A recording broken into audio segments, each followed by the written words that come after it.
বলবে, কি কি কালেকশন রয়েছে যদি একটু বলো আগে।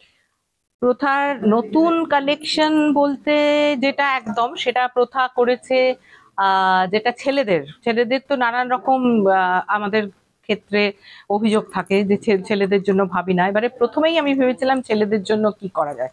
ছেলেদের একটা সুন্দর শার্ট হয়েছে, এক কালারের একদম পিওর কটন হ্যান্ডওয়েভ কাপড়ের ওপরে কাঁথা, পকেটগুলো কাঁথা দিয়ে দিয়ে মিষ্টি মিষ্টি করে কিছু ছোট ছোট মোটিভ। এই নতুন। আর নতুন বলতে সুতির কিছু, আহ সুতির ওপরে কিছু কিছু কাঁথার কাজ, কাঁথার একটু অন্যরকম নিজেদের মতো করে ডিজাইন করা। তারপরে লাম্বানিটাও আমাদের তো একদম মানে প্রথম থেকে আমাদের ছিল লাম্বানি। প্রথম এক্সিবিশন কলকাতায় প্রথাই করে, কিন্তু এখন সবাই লাম্বানি নিয়ে কাজ করছেন।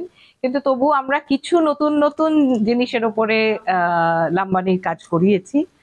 আর সবচেয়ে বড় কথা, কাজ করি প্রথাগত জিনিস নিয়ে, যার কত টানবো।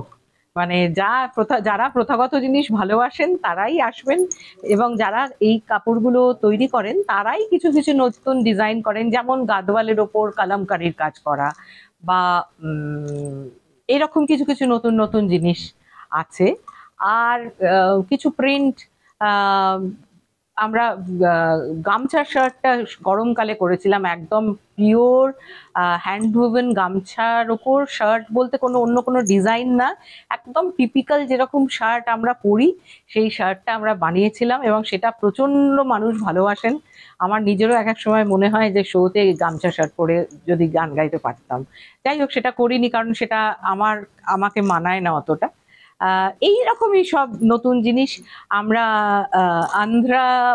অন্ধ্রপ্রদেশের একটা নতুন তাঁত, যেটা সচরাচর কলকাতাতে পাওয়া যায় না, সেটাও আমরা রেখেছি। হ্যাঁ, এবছরের পুজোর কালেকশন আমি বলে ছেলেদের জন্য স্পেশাল অনেক কিছু রয়েছে, জয়দার জন্য কি স্পেশাল কিছু তুলে রাখা হয়েছে? এই প্রশ্নের উত্তর আমি দেব না, কারণ প্রত্যেক বিষয়ই একটা সাবজেক্ট আমার জীবনে অসহ্য লাগছে। আমাদের প্রথার শার্টের মডেল হচ্ছে জয়। আমরা তাকে চেষ্টা করেছিলাম, কিন্তু শার্টগুলোর আমরা কিছুতেই অ্যাড করতে পারছি না, কারণ জয় সরকার অন্য কোনো পুরুষ যে শার্ট পরবেন সেটাও মেনে নিতে পারছেন না এবং নিজেও সময় দিচ্ছেন না।